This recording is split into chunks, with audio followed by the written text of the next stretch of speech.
Thank you, Mr. Chairman, and I want to note at the outset that the senator from Rhode Island took his questioning as an opportunity to impugn the residents of North Carolina and the residents of Texas as having a penchant for bigotry, and I appreciate the compassion from the senator from Rhode Island. I will point out, I'll let you rise to the defense of your own state, but I will point out in the state of Texas that we had just a few years back 3 statewide elected African-American officials, all Republican, I might note, which I believe at the time was the most of any state in the Union, and I think it's the case that Rhode Island has none.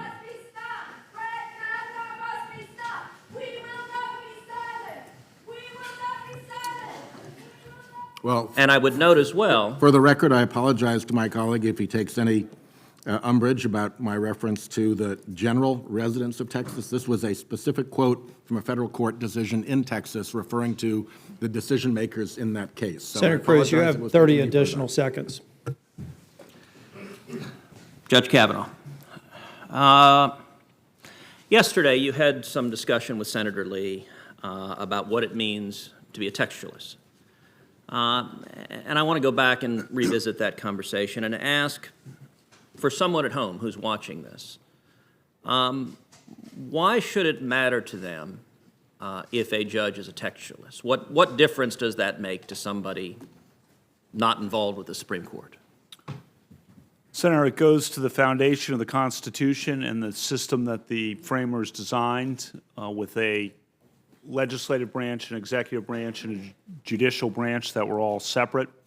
As was said in Federalist 78, the judiciary does not exercise will, but it exercises judgment. The policy decisions are made by the legislative branch with the president, of course, in terms of signing legislation. So the House, the Senate, and the president enforces federal law, comes to the judiciary.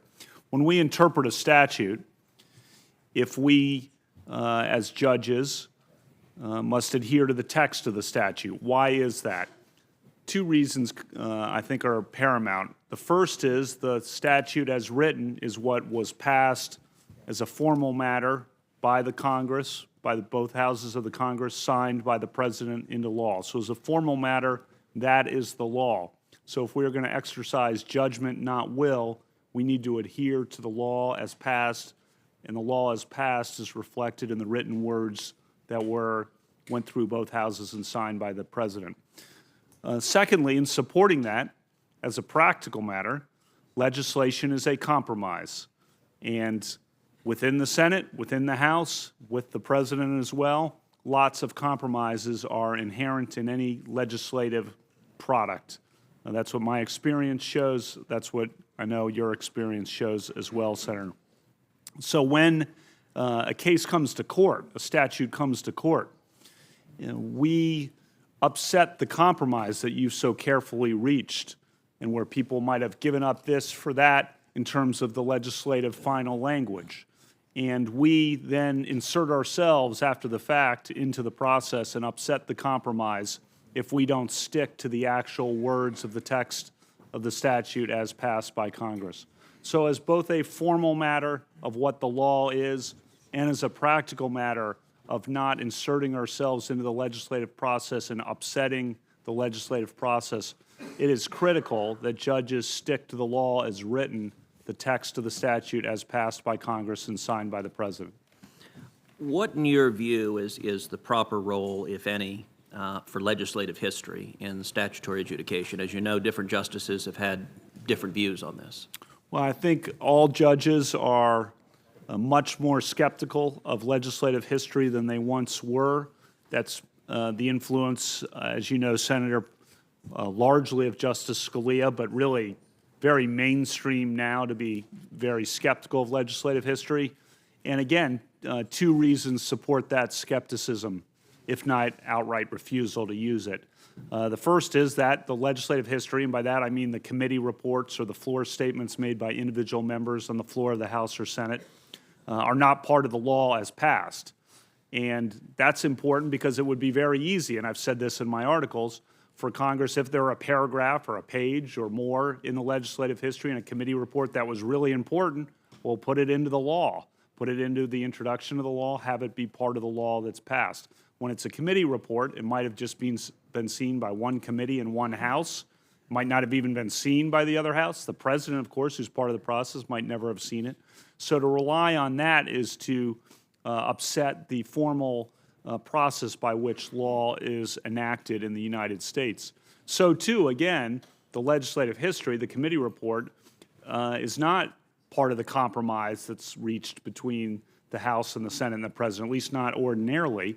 And so you're allowing one committee, for example, or one member to go down to the floor of the House or Senate and to say something that will shape subsequent judicial interpretation and upset the careful compromise that's reflected in the text that's passed by the Senate, passed by the House, and signed by the President. So again, both formal and practical reasons why skepticism of legislative history is warranted, and why Justice Scalia, I think, was able to persuade justices across the spectrum, judges across the spectrum, that legislative history is useful for understanding why something came to be, but not as a tool for upsetting or changing your interpretation of the words of the statute.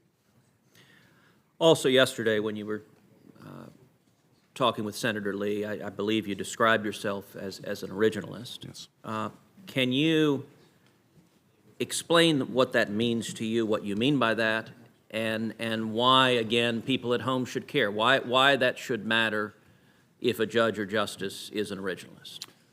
So by originalist, it's important to be clear because there are different things people hear when they hear the term originalist.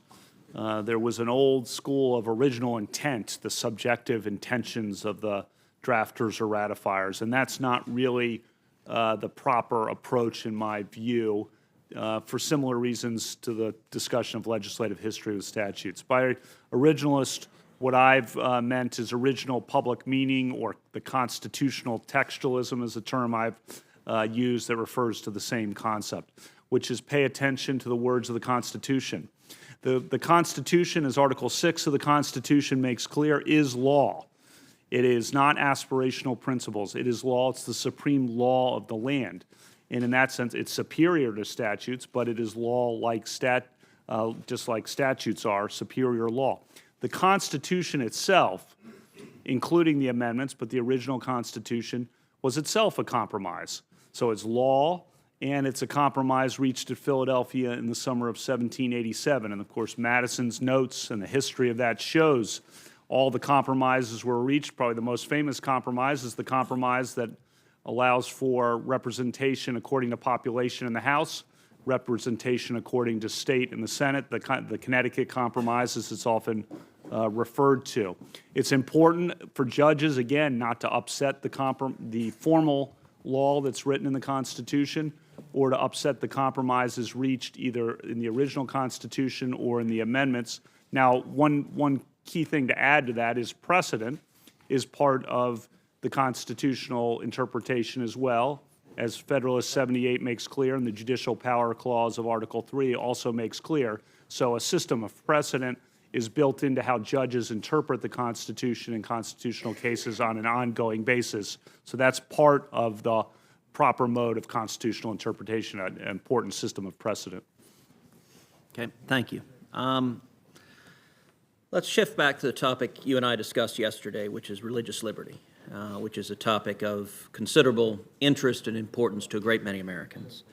In private practice, you wrote an amicus brief in the Santa Fe case for Congressman Steve Largent and J.C. Watts. Could you describe to this committee what that case was about and your representation there?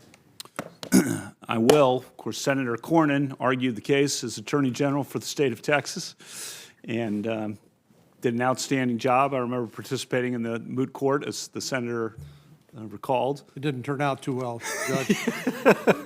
You did an excellent job, Senator, as I remember being there. So the case involved prayer before a football game. And the Supreme Court, of course, has had a number of cases on religious expression in schools, and these are always challenging cases and very fact-specific.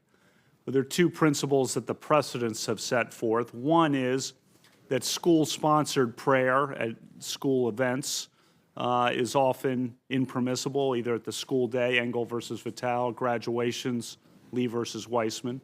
At the same time, when students want to express themselves in some way, T-shirt, clothing, or saying their own prayer, say before a football game or other event, the students want to say a prayer for themselves, or there's an open forum where students are allowed to say whatever they want, and one student chooses to talk about religion or say a prayer. That's generally on the free speech side of the House, freedom of religion side of the House of the Supreme Court precedent, which would protect the religious liberty of the individual in that circumstance.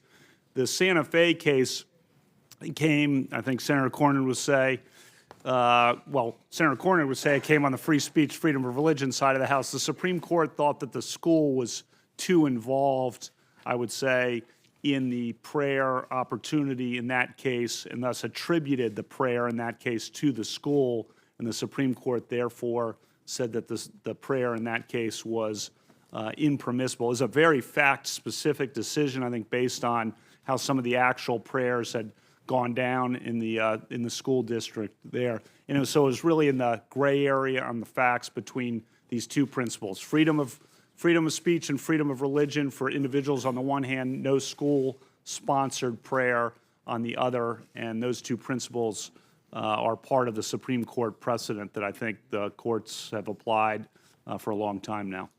So what led you to want to take on that representation in the amicus brief?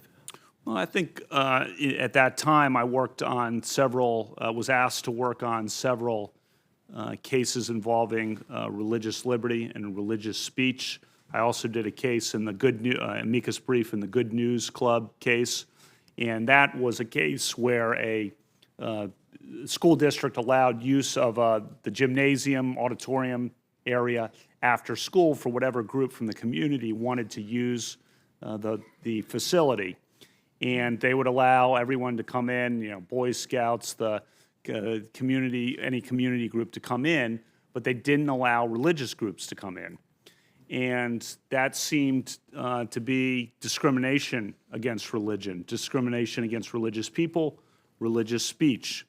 And I was asked to do an amicus brief, which made the point I wrote that made the point that religious people, religious speakers, religious speech is entitled to its place on an equal basis in the public square, including, in this case, in the school auditorium or gymnasium. The Supreme Court agreed with that principle in that case, stating that discrimination against religion in public facilities and in the nature of what was going on in that case was impermissible and a violation of freedom of speech, freedom of religion, and therefore unconstitutional. Those cases are important, I think, because it's important that to recognize that the Constitution, the First Amendment to the Constitution, as well as many statutes, of course, protect religious liberty in the United States, religious freedom in the United States. And as I've said in some of my opinions, we're all equally American no matter what religion we are or no religion at all. And that means religious speakers and religious people have a right to their place in the public square. Another case you were involved in as a judge is you wrote a dissent from denial of rehearing en banc in the Priest for Life case. Mm-hmm. Can you tell this committee about that case and your opinion there? That was a group that was being forced to provide certain kind of health coverage over their religious objection to their employees. And under the Religious Freedom Restoration Act, the question was, first, was this a substantial burden on their religious exercise? And it seemed to me quite clearly it was. It was a technical matter of filling out a form in that case, but that they said filling out the form would make them complicit in the provision of the abortion-inducing drugs that they were, as a religious matter, objected to. Second question was, did the government have a compelling interest, nonetheless, in providing the coverage to the employees? in applying the governing Supreme Court precedent from Hobby Lobby, I said that the answer to that was yes, the government did have a compelling interest following Justice Kennedy's opinion in Hobby Lobby said the government did have a compelling interest in ensuring access. And then it came down to the least restrictive means prong of the Religious Freedom Restoration Act. And that prong of the act, to my mind, is an opportunity to see is there a win-win in some respects? In other words, the government interest in ensuring health care coverage, can that be provided without doing it on the backs of the religious objector? So that's what the court's looking for. In that case, Professor Volok's written about that. And in that case, it seemed to me that the government had avenues to ensure that the coverage was provided without doing so on the backs of the religious objectors, and I so ruled, following the Supreme Court precedent in Hobby Lobby and in a subsequent case, Wheaton College, where they had an order that I followed and seemed to me to dictate the result that I identified in the Priest for Life dissent. Another case, the Religious Freedom Restoration Act, just to reiterate, was overwhelmingly passed by Congress in the early 1990s and signed by President Clinton, and was an important addition to the protection of religious freedom in the United States to supplement the constitutional protection that exists in the Free Exercise Clause. Well, and I would note, much like yesterday when we discussed your pro bono representation of the synagogue, that Priest for Life, using the paradigm that some on the Democratic aisle have suggested of little guy versus big guy, by any measure, the Priests for Life were the little guy against the almost all-powerful federal government. And in that opinion, presumably because you felt the law dictated it, you sided with the Priests for Life in that decision. That's correct, Senator, and I think in a lot of the religious freedom cases that the Supreme Court's had, that's been the case. There was a prisoner in an opinion written by Justice Alito, I believe unanimous opinion, where the prisoner is a Muslim prisoner was being forced to shave his beard in violation of his religious beliefs. Justice Alito, as I recall, wrote the opinion for the Supreme Court saying that was a substantial burden on his religion and was not necessary. And that's just another example of how religious liberty protects all of us, no matter what our religious beliefs are. And that's an important principle, foundational principle, both of the Constitution and of the Religious Freedom Restoration Act. Another case that you were involved in your career that stood out to me personally, just being a Cuban American, is that, as I understand it, in November 1999, when Elian Gonzalez came to this country as a young child, and sadly the federal government ended up coming into the home he was staying with machine guns, taking him into custody and removing him to Cuba, that you worked on Elian Gonzalez's case pro bono against the INS returning him to Cuba. And if you could talk about that case a little bit to the committee. Yes, thank you, Senator. I was asked by another person in my firm who had gotten a call from someone in Florida whether we could, on an emergency basis, do, as I recall, a rehearing and bank petition in the 11th Circuit and then a cert petition in the Supreme Court on a really very short notice because of he was going to be returned. The question was really due process, what kind of hearing needed to be held before the INS returned him to Cuba. It was a question under the Refugee Act as what that required, and also a question under the Due Process Clause. And interestingly, it seemed that the INS had not was interpreting the Refugee Act in a way that seemed a stretch of the statutory language, and it was not in some kind of formal regulation. So the question of Chevron deference to an informal agency position was a question in the case, and I wrote the cert petition and the in-bank petition before that saying that the agency was stretching the language of the statute beyond recognition and was doing so in a way that was entitled to no deference because it was not in any kind of formal regulation, which years later turns out to be a position the Supreme Court has agreed with in terms of administrative law. But in that case, I got involved because I was asked to get involved on a moment's notice in a case of importance for people who needed help. And once And let me just ask one final question. You've been nominated to the highest court in the land. As you know, there's another highest court in the land. That is the basketball court atop the U.S. Supreme Court courtroom. And I believe that no sitting justice has played regularly there since Justice Thomas many years ago when he was a much younger justice. If you are confirmed, do you intend to break that tradition and return to having a justice play on the highest court in the land? Well, I do. If fortunate enough to be confirmed, I will. Justice Thomas did at some point get injured, so I hope that precedent is not one that I would follow. But if I'm fortunate enough to be confirmed, yes, indeed, Senator. Thank you. Excellent. I'm very glad to hear it. Yes.